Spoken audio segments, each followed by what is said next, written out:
Your next PC upgrade is going to feel illegal. I'm not joking.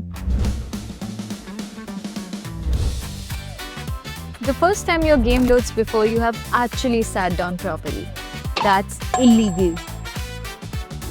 Turning graphics to ultra and never touching them again. Not having to close anything before launching a game genuinely should not be allowed. And the frames, when they just stay. No dips, no drama, the whole session.